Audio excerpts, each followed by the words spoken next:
Hello and welcome to the Rugby League Pom-Cast. I believe we're on episode 5 for the 2026 season. Remember guys, if you're liking our podcast, like, subscribe and give us a follow wherever you get your podcasts. Joining me again is Mr. Sam Leckie. How are we doing up in Brisbane, Sam? Good. We were so professional last time, and you've forgotten how many episodes we've done, and so have I. So I think it's this 5. is I think episode this two is of 5. this is episode 2 of the professional era Yes, of episode the 2 Rugby of the League pro podcast. era. Our redemption arc from being so incoherent the past year. But yeah, what have we got on this episode today? We have, of course, our ladder prediction, as stated on last week's episode. Plus, there's only one place to start, isn't it? And that is, of course, Super League, being the 3-time World Club champions of the world. And Hull KR completing the quadruple over the Brisbane Broncos. I tell you what, I didn't think they'd get it over the line, but my God, little Willie sure does pack a punch. It's not about the size; it's how you use it, and that's what happened with their forward pack. Exactly. So, They just got off to a... They killed them off in the first yeah, 15 minutes. I've got it. After that, surely Willie Peters is the England coach. Like that's Surely that's he's the locked him England coach, and surely he is the next NRL coach yeah, that's at got whatever locked him in. side, But which I'm sure we'll come on to later. I've got to say, Takes like the in those games, like I just thought, and it's the same thing with all the other World Club challenges with Penrith, the two that they lost, and you sort of like you watch the start of the game, and you're thinking, right, Hull are going to be up for this, and they're going to push the Broncos early, and the Broncos. None of these guys have played a trial game. Like, this is their first game of the season. So I think you've just got to weather the storm a bit and make sure that, like, you limit the damage. But it was 18-0 after 20 minutes, and you go, shit. Like, the Broncos can't hold on to the ball. Hull are rolling through them. Like, Tom Amone and Elliot Minchella were awesome. Yeah. And Suaso Su as well. Like, all three of them just aimed up massively and bashed the Broncos.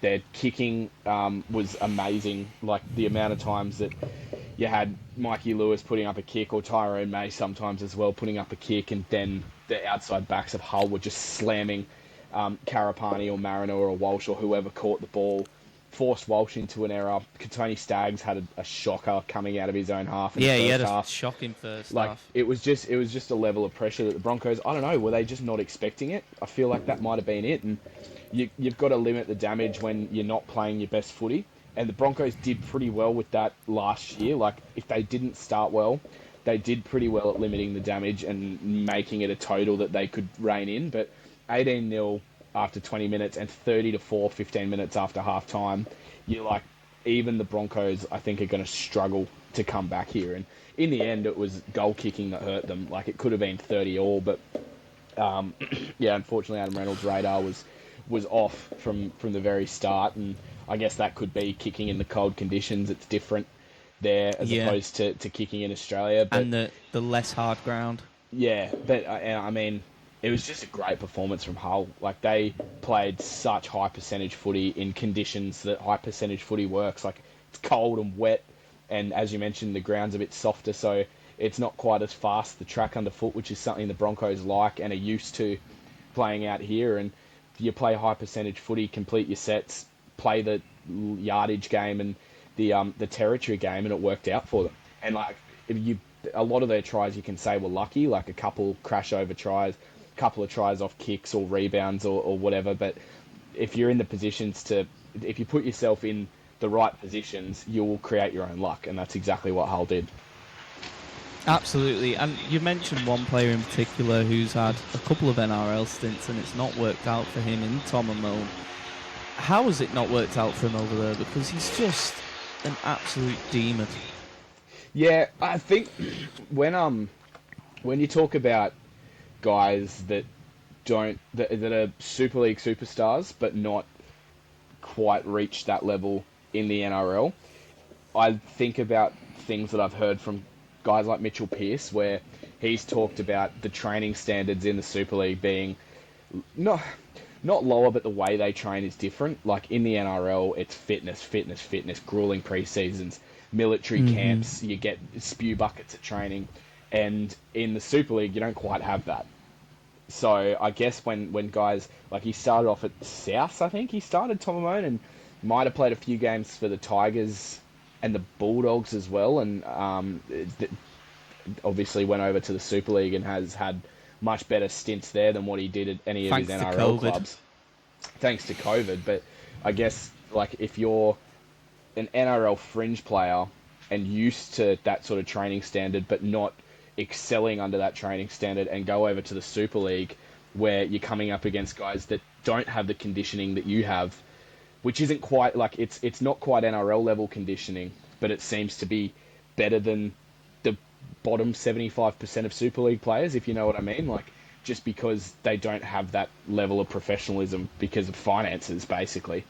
You sort of, it creates a bit of a mismatch where you can become a Super League superstar. And I mean, he certainly showed that he's got NRL capabilities. I mean, he bashed around Pat Carrigan and Payne Haas. I think it was him as well, that it was a good carry that he made, and Corey Jensen got knocked out early. I think it was him carrying the ball in those early stage, like one of the first hit-ups of the game. So, like, just performing absolutely out of their skin, all of the Hull players, and the Broncos just missed the jump. Absolutely, and then they needed to come out that second half. They needed to score first, and what did they do? They conceded another 2 tries, and that just put the game to bed. It didn't matter how much of a comeback they did. 24 points. Those 2 tries from 2 guys that were NRL fringe players as well, in Hiku and Oliver Gildart, ended up over in the NRL and didn't crack it, but like that NRL experience, when you go over to the Super League, it's clearly something that works for Super League teams. Absolutely, and full credit to Hull KR. They are now the quadruple winners. They are the champions, and now they're playing in Vegas. What chances do you give them in Vegas? Like, they would have had a massive night after beating the Broncos. Well, I've tipped Leeds to win because of that, I think, in my tipping comp, just because I can't see them doing that. Like, after the explosion in the pubs of Hull that would have happened over the weekend, as one video of Mickey Lewis came out viral on the internet of him having a go at some Hull FC fans had given him a bit of shit, so he gave him a bit of shit back, levered. And there's no way they'll be in a fit state to put on a great showing at Vegas. Especially not. Surely they've just continued the celebration in Vegas. Continue on, sleep it off in those oxygenless hotel rooms or whatever they are, that you don't get hungover, and you're good to go. Exactly, it's a recipe waiting for KR, but that is the World Cup Challenge. That is the Super League section out of our way. And we're going to go on to our ladder predictor. And talking of Tom Amone, we're going to go to my 17th ranked team. And it is Tom Amone's former club in the Cowboys up in Townsville. I've got them as my wooden spooners this year. I had the Titans last year, but this year it is the Cows for me. I don't think Todd Payton lasts very long. He's been told he's got 10 games. Before they look at potentially your likes of Willie Peters coming in and building on a dynasty. I think that will probably happen. I think we'll see Paul Wellens as interim coach at some point during this year, and I just can't see them. I can't see them winning many games with the forward pack they've got. It's unfortunate that hasn't worked out for Todd Payton, and I mean, we're saying that they've still got a lot of talent in that team. And particularly in their back line, and like, I just don't. I think they're reaching a point in their, I guess, evolution where they need to. Sometimes teams, they have a peak with a lot of talent in their side, and we've seen this with the Roosters over the last 5 years or so, that there's been a lot of talent in their side, but there's quite clearly a ceiling there with the group that they had, and the Roosters have turned over a lot of players, and I think it's going to be time that the Cowboys do it. I've got them 16th, and I think that's where you've got my wooden spooners, which are the Newcastle Knights. No, really? I don't. Well, I've got the Knights. You've got the Knights at Spoons again, 2 years on the bounce. Yeah, I think, and it's unfortunate for Justin Holbrook. Like, this guy is going into a system where he's trying to coach a superstar who hasn't quite delivered to play a position he's never played before.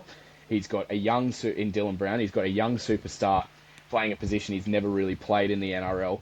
All happening behind a forward pack, which you look at the starting pack that they've named for Vegas, that they named this afternoon. Jacob Safidi, Trey Mooney, Dylan Lucas, Jermaine McEwen, and Tyson Frizzell. That's not beating the majority of forward packs in this comp. No. It's going to make it so hard for this spine, which has got a lot of talent, no doubt about that. Like Ponga, Sharp, and Brown. The X factor is just everywhere, but you can't do it behind that forward pack, I don't think. So I've got the Knights in 17th and the Cowboys 16th. That's fair, and I can't really argue with your reasons. We covered them pretty extensively a couple of episodes ago. And my 16th team is going to be the Titans. I honestly so struggled to rate this ladder because I think anyone can beat anyone, as weird as it sounds. And I think this bottom, like from 10th to 17th, could finish anywhere in this section that I've got. Like, it's mad, but I've got the Titans. We said we'd cover them a little bit more in depth, but honestly, I think the new coach bounce will help. Yeah. I think they'll really thrive. Yep. Under Hannay at the start of the season, I think that'll happen. It's how they go on, because they haven't had the best injury record over the years. I just think it's a failed franchise in general, and I hope that they can somehow turn it around up there, but I just can't see it. The Tino situation hanging over them hasn't been an ideal pre-season for them.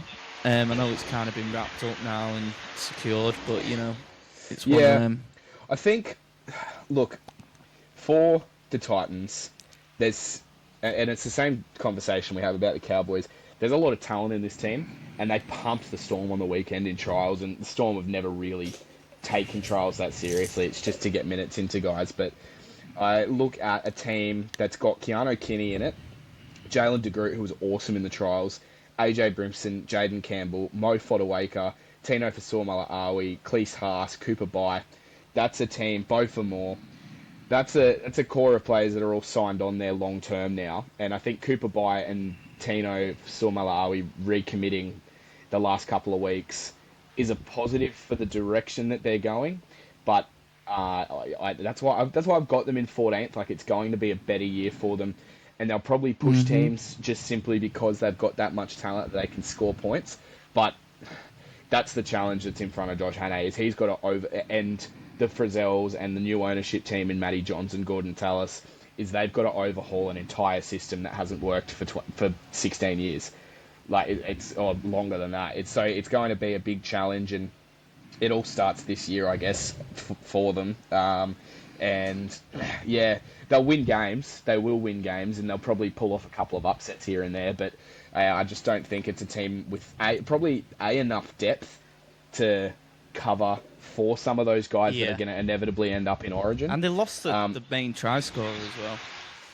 Yeah, and I mean, like, you throw in, there's a few. They've cleaned out $4 million off this roster. Like, it's clearly been identified that this is a roster that's not working and it's a system that's not working. But they've cleaned off $4 million and haven't really recruited this year. I think that's going to come in the next couple of years, like what we've seen with the Dragons, to be honest, with a bit of a roster clear out and just slowly recruiting guys that fit into the system that they're trying to build, because you can't just add superstars into a team like the Titans and expect it to work, because as we've seen over the years, it hasn't. And that probably targeted the wrong superstars, your Kieran Forens and Jared Haynes, but it's starting from scratch, basically, which is, why I've got them in that bottom four in 14th. I've actually got the Dragons in 15th. Have you? I've got them in 14th. Well, we're pretty close so far. We are very close. We're all in and around the same four. I reckon your 14th was Titans, right? Yes. So your 16th was... Wait, what? So I have Knights, Wooden Spoon, Cowboys 16th, Yeah. Dragons Cowboys 15th, 16th. Sorry, yes. Yeah, Dragons 15th, Titans 14th. Okay, cool. Yeah. Yeah, Dragons pretty much. What? Give us your reasons, because I reckon mine's the same. Why the 14th? Yeah, They just don't excite you? No, not really. And I mean, They're a couple of they're big team, players away, aren't they? Yeah, they are, and that they're the big players that are coming. Like Keon Koloamatangi is adding. I just don't see. You match them up man for man with most sides, and there's a mismatch there across most positions. Like your superstars, Val Holmes, and he's always going to be one of the top outside backs in the game. But like Gutherson and Cook probably past their best, you could say. And then just a lot of young guys still in there that are finding their feet and will continue. And it'll be a good building year for them to build into having Keon Koloamatangi come next year. But I just, they're not. Mm-hmm. They're a team that need that they have in the past needed a very specific set of conditions to win. And we spoke about this when we did their preview. They need it to be wet and scrappy footy, and they can upset the best teams, but they don't beat the teams that they should beat when you look at things based on ladder position, or they don't win a lot of very winnable games, and I don't see that changing. I don't see that changing with Atkinson and Flanagan in the halves, and I don't see that changing with the top 30 that they've got at the moment, but they are going. I know that I think they finished 11th last year. 15th is a bit of a dip for them. But I think that's just because all the other clubs have recruited so strongly, and the Dragons are just building in the direction to challenge for the top 8. Yeah, I agree. And that is why they're my 14th team. My 15th team is actually the Manly Sea Eagles. I, again, don't see Seabold. My 13th for the Knights. So our bottom 5 are all the same, but just all in different orders. So Manly, pretty much the reasons that we explained on the pod before, on previous episodes. I think it was the last one, actually. Just don't excite me on paper. They've lost a lot of good players that they had, and I just don't think they've got enough in the tank. I don't think Seabold has the answers either, and I think we'll see 2 sackings this year in the Cows and Manly pretty early on as well, are my predictions. They'll have obviously got the Fogarty situation, which will help them massively, and that's really, honestly, the only reason I haven't put them lower, is I think Fogarty will bail them out of a lot of situations. The kicking game. Yeah, again though, these teams, they could all, from 11th down to 17th, could all finish anywhere. They were very, very poor against. They were very poor against Souths in the trials. Yeah, but that's obviously expected. Good radio, good broadcasting. Very tight. I've been up since 4 a.m, so this is now 12 and a half hours of being up. As you know the feeling. Knights, have got them higher just because of Justin Holbrook. I think Holbrook gets the best out of players. And I think his style of play will suit the Knights. I think him and Brian McDermott will work well together.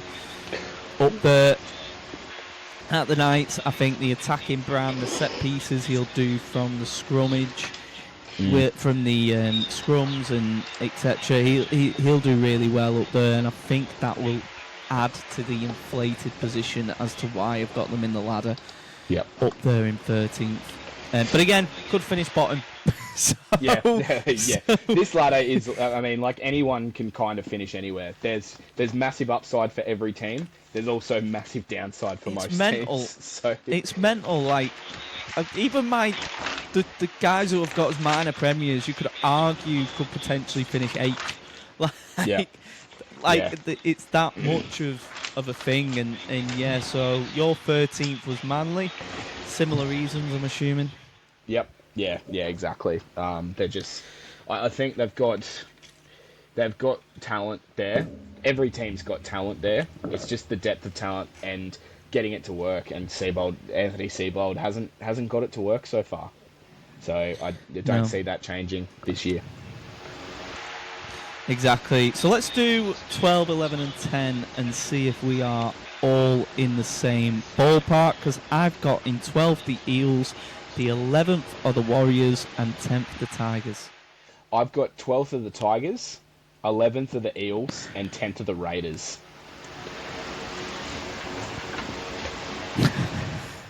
So close. We are close. Yeah. I think Tigers have got a lot of... they were good in the trials too, and I know you can't read into trial form too much, but their young guys in the trials were exceptional. And there's a few young outside backs there, like Macassini, who scored an awesome individual try against Penrith, against a full-strength Penrith side on the weekend. That's the sort of young talent that they've got, and I think Adam Dewey and Jerome Luai are going to work as a halves pairing, because I think Dewey can be the managing halfback that doesn't have to do anything too flashy, which is what works well alongside Jerome Luai. And they've got good young depth in the forwards, like Samuel Afanu, another preseason under his belt. Kai Pearce-Paul playing under a coach that is going to allow him to offload and play his natural game. Terrell May, last year, we spoke about him, should have been in the Origin side. Like, there's a lot of good players there, and I think they'll upset a few teams, but they're not a top 8 team yet, the Tigers. No, I agree with that. They're not a top 8 team, and I think fans kind of need to lay off that ambition for a good couple of years. It is a huge rebuild job that he's got there, Benji, down at the Tigers. Their off-season hasn't helped either. Time.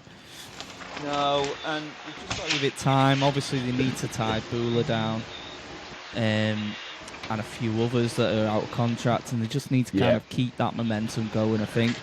Where did you have... Who was your 10th team? I had the Eels 11th, and then Canberra in 10th. Oh, Canberra 10th. Canberra were my 9th. Okay. So... I think, like, Para, I've got 11th, because, again, a team that's on the rebuild with a new coach, clearing out some names off their roster, like, you've got, who's gone this year? Ohangawe and Bryce Cartwright, who was sort of stuck in reserve grade. Still got Ryan Madison there, I believe, who's probably he's probably completely out of favour. So it's look, they've recruited pretty well. Like, Jonah Pezzett's going to get... His is an audition year for the Broncos next year as well. And beyond that, I don't know whether it's Josh Papali'i who is the one that they want to play 6, but I don't know how they make that work, keeping him coming off the bench or whatever it'll be for a year. There's a lot of reliance on Mitch Moses in this side, with a young spine like Riley Smith and Isaiah Yongi, who has found himself in some hot water. Can I just say, rugby league players need to find better mates, because this is the photos that have come out today. Yeah. From what I believe are a few years rolling ago. Up a substance of some sort and smoking said substance. My understanding is the photos are from a few years ago, before he was playing NRL, and they've just come out now from a mate that was with him that's got an axe to grind. Like, that's an unwelcome distraction. The Zach Lomax thing is an unwelcome distraction. I think they've got a solid forward pack, but not one that's going to be able to get over the top of the likes of the Broncos and the Roosters and the Panthers and the Dolphins. I don't see them. Yeah. I don't see them consistently beating those teams. This is just another step in the Eels' rebuild, I think, this year. And then beyond that, hopefully they can recruit well in the next 12 months and wrap up a couple of players that are off contract before Perth goes poaching. And I think, this year, not the year for Parramatta. Yeah, like you said, the off-season's not been ideal for them with the whole Zach Lomax situation, a few distractions off the field. That's why I put them in 12th. I just think there'll be just a little bit too many eyes elsewhere. There'll also be, like I said, the squad hasn't exactly improved drastically. No, it hasn't. Yeah, you're right. So I think they'll just continue to be there or thereabouts where they was last year until they can free up some cap space. I think they're pretty much stuck with where they are. Obviously, Ryan Matteson reportedly retiring early on medical grounds. That'll free up, 600k of salary cap, I think.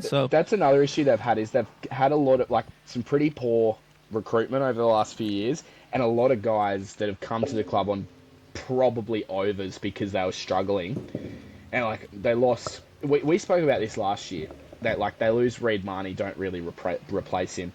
They lose Isaiah Papali'i, don't really replace him. They lose Clint Gutherson, took them a while to replace him. lost Dylan Brown, haven't really replaced him. Lost Blaze Talangi, who could have been the replacement for Dylan Brown or Clint Gutherson. So, yeah, I think this year they're picking up the pieces from a bad last couple of years under Brad Arthur.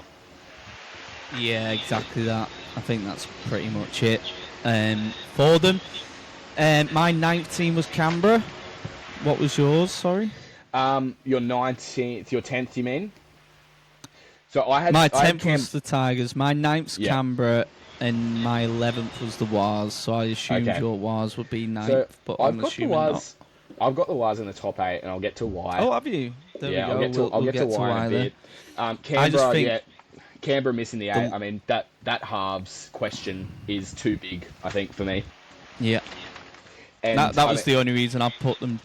Yeah. Like, it's a big jump as well from 1st to 9th, so I think, like, that's justifiable, the jump. Yeah. But I don't think it's too far. Like, I don't think it's too drastic. Like, I don't think they go from 1st to 15th. I think they go. I think like 9th is about right. And they're still too good a team to not work.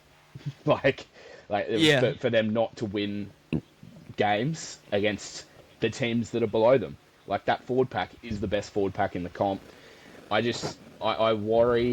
really worry about what we spoke about last week, that they haven't played either of those potential halves in the trials to at least give them minutes together.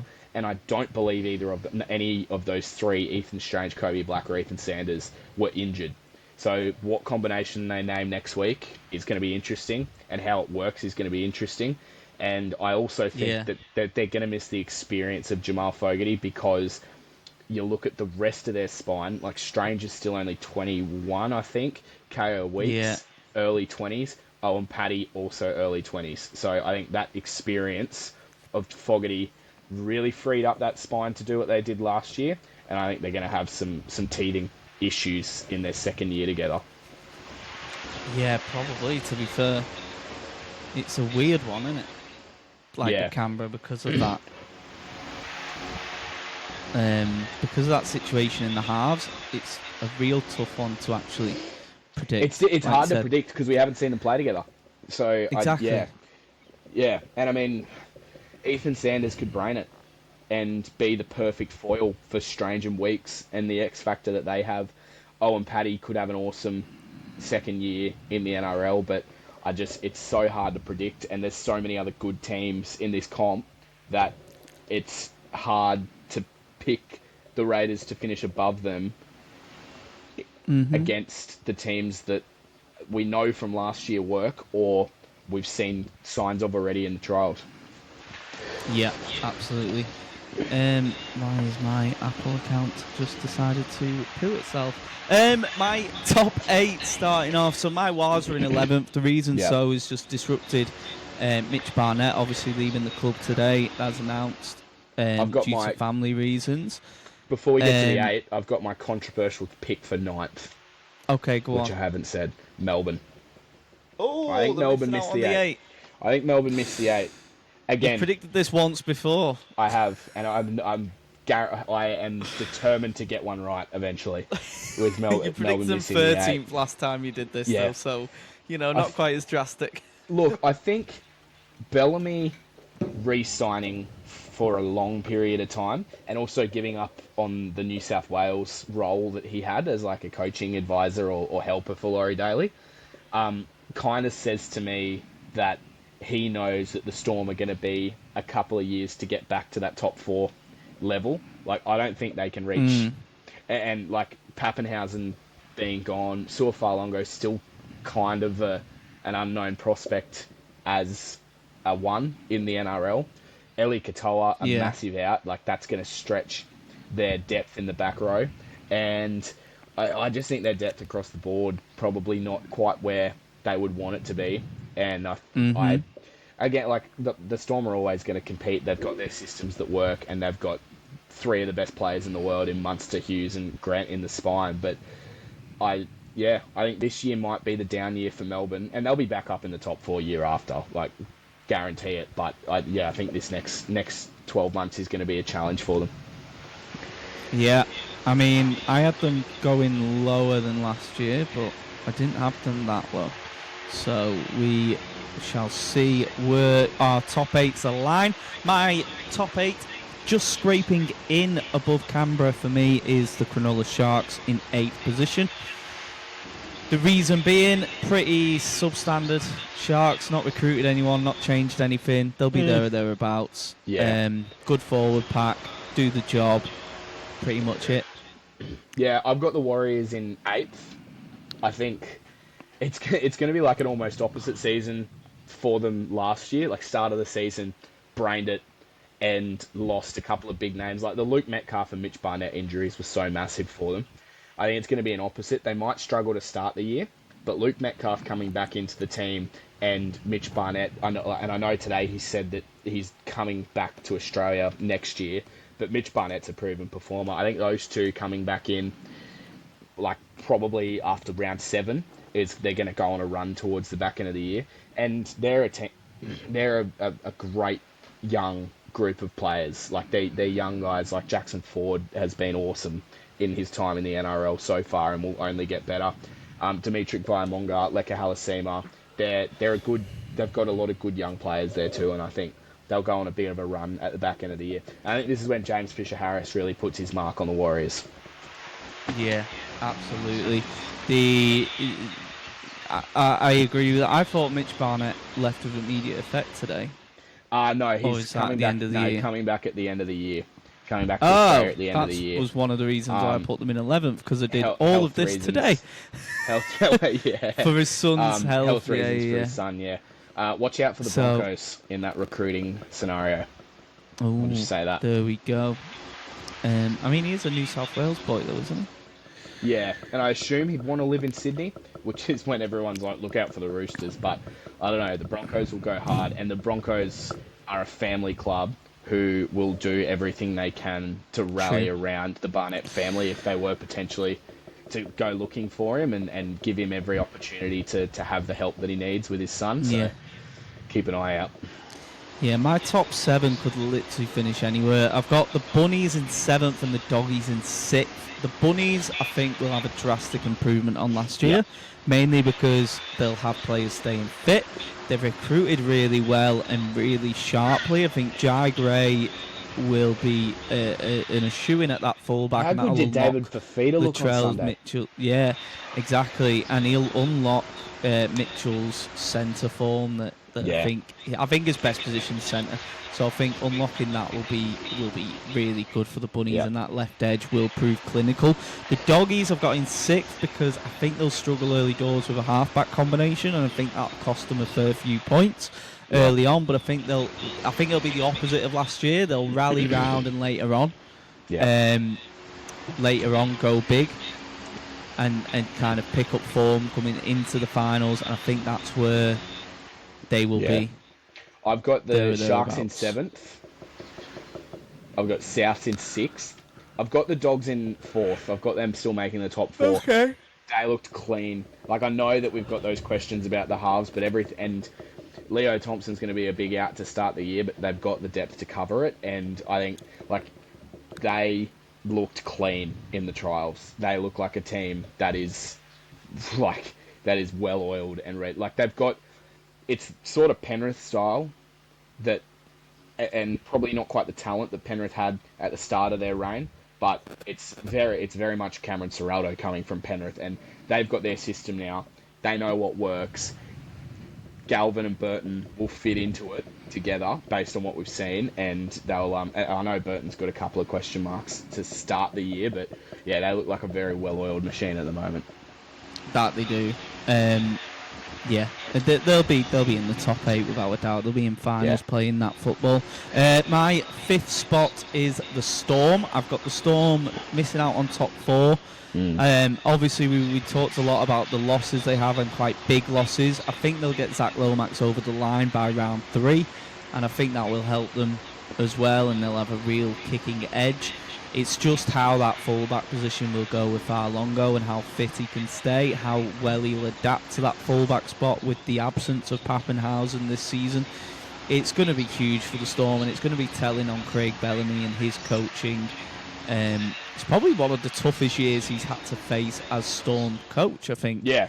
With the absentees that he's lost over the pre-season, I just, they're always there or thereabouts. You had to put them, in the top 8.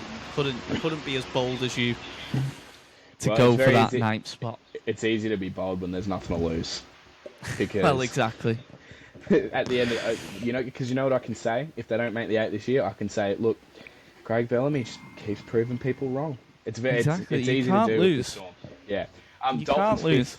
Dolphins 5th for me. I love their setup, and I reckon they can make a prelim final from 5th because they've got such a stacked team. But I haven't seen anything to suggest that their defense is going to be better than it was last year yet. Like 34 points they dropped to the Warriors on the weekend and lost in the trial match against the Titans with a few of their NRL players playing. So I think their defence is still going to be an issue for them, but they've got enough points and enough talent that they'll end up 5th and play their first finals. You know how mental it is to hear that when you think of Christian Wolf, whose main priority in the Saints side over the years and in the Tongan setup was his defence and that line speed and the intensity. And it's so weird how many points they are actually leaking over his tenure there. I reckon he's probably just looked at the players he's got at his disposal and he's like, is this a team that's going to win a game 12-8 or is this a team that's going to go and win a game 40-24? Like, it's a team that's got points in There's the latter in it. Yeah, 100%. Like, under Wayne Bennett, they were different, but they've recruited since Wayne Bennett was there. And, like, they don't need to be a team that just does all the 1%ers like they were under Bennett. They're now a team that has talent across the board, and they're a point-scoring team. A bit like the Broncos last year. Broncos were never going to win a competition off the back of defending their line for 4 sets. They were going to win a competition off conceding a try and then going and scoring 3. Yeah, let's see, the Ian Millward tactics, we call that in Super League. How do you win games of football? You score 1, we score 4. Yeah, let's see. That was it. My top 4, we will go with 4th and 3rd. My 4th is the Penrith Panthers. My 3rd are the Brisbane Broncos. Okay. Panthers, I think they'll have a bounce back compared to last year. I think they always start slow, but I don't think they'll start as slow as last year. I think they'll scrape into the 4. I don't think they'll make the mistake of what they made last season and slipping too far down and not having enough to chase back.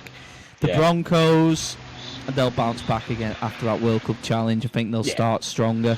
They've got obviously a week off this week before they start their season. They will do it for Payne Haas's final year at the Broncos. They'll do it for a few others that'll probably be on the fringes, and they're going to go through next season especially a bit of a transition period with the loss of Haas. So I think this year is like the final, right, come on, let's go and do the double effectively. Let's go and do it again. So I think they'll finish 3rd just because of that. I think they've got enough flair, similar to your Dolphins sort of strategy. They'll just score, and they'll put on a show and they'll put on points. Yeah. So I've got the Broncos in 3rd. I've got, as I said, the Dogs 4th. They look clean at the moment, and I think they're just gonna keep improving. Like, that's the system that's been set up with Gus Gould and Cameron Ciraldo there. 3rd for me, the Panthers, for the same reason, and we spoke about it last week, that they will start better this season because they haven't had to nurture new combinations, and they're not the team that's getting hunted anymore. They're now. They've not come back to the pack. They've joined the pack. No, they have come back to the pack. But they're leading the pack. No one's ever going to win 4 premierships in a row. But this team, this team's not too much different to the one that won the last one, except for the loss of Jerome Luai. They're also not that much different from the team that made the prelim final and nearly beat the Broncos and were nearly in a 6th straight grand final last year. So, I've got them 3rd for that reason. Yeah, fair play. Similar reasons for my reason. The 4th, my 2nd and 1st. So I'm going to start with our minor premiers. and they are the Sydney Roosters over in Bondi. I've got them topping the table, and my second team is the Dolphins. I got really high hopes for them this year, the Dolphins. I think Christian has recruited very well this year. They've got the forward pack back. Gilbert's back, along with a couple others over in them forwards. If they keep them fit, I don't think there's anyone that has the depth of the Dolphins in their multiple positions. And then the Roosters, just sheer class, I think, this year. We talked about the Daly Cherry Evans signing, and I said if it works, if it doesn't, I do actually think it will probably work. I just think long term it'll be a little bit detrimental to certain players. Yeah. I think he will help massively, but for me, the standout player of the competition this year is Nafanu White. Yeah. I think he's gonna be the best prop in the competition at some point during his career. Yeah. He was so it's good just last when year. that comes. He's just a beast, and the fact that we could potentially see him in State of Origin circuit this year as well could be unbelievable. Yeah. My top two, Roosters and Broncos. Broncos, I don't see much changing from last year. They're still going to be the team that, everyone wants to beat because they won it last year, but nobody knows how to shut down that attack when it's going. That's it's pretty simple that if they're playing their best footy, it's hard to stop. The talent across the board, and like you mentioned, there is the factor of playing for the likes of Payne Haas, and Payne Haas will have a point to prove to this year that he is that's still the best prop in the comp, despite leaving the club that he's done so much at to go to South, and also to prove that his heart's still in Brisbane and he still wants to play and be a Bronco. But the family reasons that we spoke about for him changing are why he's going to South next year, but he'll want to have a legacy at the Broncos, so he'll fire again this year and probably win the Daly M, to be honest. But I think Roosters Broncos is my grand final. Like Broncos, as I said, no one's going to beat them if they're playing their best footy. Roosters, and we spoke about it, anything other than minor premiership this year is a fail because of the way that they've been able, and the last couple of years, some of the talent that they've shed, Luke Keary, Joseph Manu off to rugby, Jared Royer-Hargraves heading overseas and then retiring, a few others, Cecilia Chipanua, one of those players, a whole heap of players that they've shed off their roster, and they've now been able to fill that roster from head to toe with superstars, basically. Like, I reckon Reece Robson's going to be by the year. I know that he's going to miss the opening couple of months with a broken hand, but it's great signing. Yeah, they've got depth there to cover that in Watson and Beniolu, and then he'll come back in and do what he's done for New South Wales in the first series he played, and what he's done for the Cowboys with not much help is try and tie up that middle. And like you mentioned, the forward pack, Nafahu White, Victor Radley when he comes back from his naughty boy suspension. Spencer Leniu coming off the bench, another year under his belt. Farce of a suspension. Yeah. And the more I think about it, you're right, the more I think about it, Cherry Evans and Cherry Evans is going to be great for Sam Walker as long as they stick out the combination. A few other players that it probably doesn't benefit long term, like Hugo Savala, but they're just stacked, and missing the grand final is a fail for the Roosters this year, so I've got no reason to say that they won't win the minor premiership. Yeah, I completely agree. And I think that wraps up our ladder predictor episode. To be fair, kept it nice and precise. 45 minutes at the minute. And I think... How many do you think you get right at the end of the year? Oh, at most 3. Yeah. It's always the way, innit? I think last year we both got like 2 or 3 right. Yeah, it's never not good. It's never 2, is it? So it's always a bit of it's just a fun thing to do at the start of the year, and I Daly think M? every Daly M winner. Oh, it's usually a back though, innit? So I can't really say Nafanu White, so the point system and the way it worked. I'm going to go with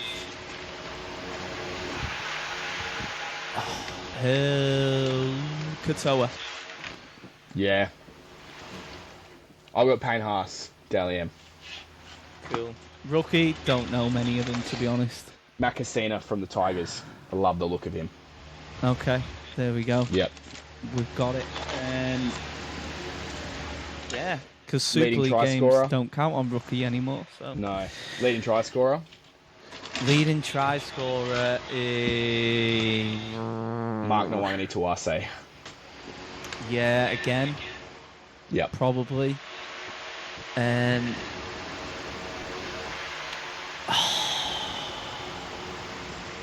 Isako for the Dolphins. I think the Dolphins will score too many this year. most rogue opinion of the year. Wait, who's your grand final winners? I've got. Man of the Dolphins. I reckon I've got the Broncos going back to back. To be honest, I think it's a Back to Roosters back. Broncos. I think it's a Roosters Broncos grand final. But I think the Okay. Broncos' experience from being there last year, they go back to back. Yeah, I think I had Panthers Dolphins in my prediction, but if my ladder predictor goes the way it does, I don't think that's possible. I don't know, but I'll stick with that. And we'll go with the Dolphins to win the grand final. Top most tackler rogue- Morgan Knowles. Yeah, my most rogue prediction is that mid-year Zach Lomax signs for the Perth Bears. so he won't sign for Storm at all. Nah, I don't reckon he will. Well, there we go. Perth Bears just love an English talent at the minute, so it wouldn't surprise me if, like, you know, about eight more Super League players. Tom Amone is going to be at the Bears.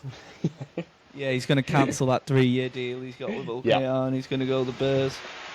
More than likely, it's Do going to be. Super League clubs, like when Super League clubs sign players that have been around the NRL before, do they make sure that there's no clause in the contract that if an NRL deal comes knocking, that they? Nah, there's usually an NRL clause in a contract. So Harry Newman, for example, signed a long-term contract, even though he never played in NRL. He's always had aspirations of signing for an NRL club, and he had a clause that got triggered by the Perth Bears. So, like, even English players get it in the contracts that, yeah, I'll sign this 4-year deal with my hometown club, but Perth come knocking after 1 year, oh yeah, I'm going to leave now immediately. So a lot of players have it in their clause. A lot of NRL players will have it in theirs when they come over. Ben Barber didn't have one, which is why Saints got a transfer free from the Cowboys when he came over. I know that deal didn't really work out well, but I know quite a few players do have them in them. Matt Duffy had one in him when he signed for Warrington, but it didn't matter anyway because they didn't want him in the end anyway. And he's now at the Bunnies feeder club. He's taking Lewis Dodd's money. Tex Hoy is even at Manly Sea Eagles after being released by Cass. That's a name that hasn't come up for a while. Yeah, where's David Armstrong these released days? From he's at Leeds, injured at the minute. He did his ACL halfway through last year, so he was doing I still well. can't believe that. That was so weird how that worked out with David Well, he Armstrong. wanted to travel Europe, and he took less money. Knights have had some fullbacks that like have looked really good and then they've just disappeared. Like Lockie Miller. Yeah, he's one of those guys. He's doing all right under Brad Arthur at Leeds at the minute. Yeah. So His strange. defence is still questionable defensively. Yeah, is he defending from behind the try line still? He's slightly improved from that. Like he did that time when Hamalei Oluwatu was running at him. Genuinely awful, that, wasn't it? Yeah, I'd be running into the stands if old mate's running at me. That's scary. Literally, man. It's such a weird thing to do, and I don't know. Saying that though, yeah, I'd be avoiding it. But if I think if I was on that much money, I'd stick my body on the line anyway. Yeah. Yeah. Yeah, It's so only a many job. so many rogue players that, like, you see, like Tristan Saylor, for example, he's out of contract at the end of the year. Yeah. I'd be very shocked if, you know, Perth aren't scouting for a fullback and going for the likes of him or Papua New Guinea or whatever. But yeah, there's quite a few players on the market in Super League that clubs should be looking after, or at least will have an eye on them anyway. Yeah. But yeah. So anyway, I think that's a podcast. It is a podcast. I think we've done We're well getting there. so good. We're getting so good at this. We're getting slick. I know, considering I'm absolutely tired and my brain has been frazzled this week already, and it's only Tuesday, I think we've done well. So give ourselves a pat on the back. Remember, guys, if you've liked this episode, please like, subscribe, follow us, do all that jazz, show us some love, comment what your favourite part is. Call Sam an idiot for predicting Storm out the 8. Do your bits, do what you want. Call me an idiot for saying, you know, I don't know, that the Knights are going to finish anywhere above second bottom. But this has been the Rugby League Pom-Cast. I've been Johnny, he's been Sam, and it is good night from us.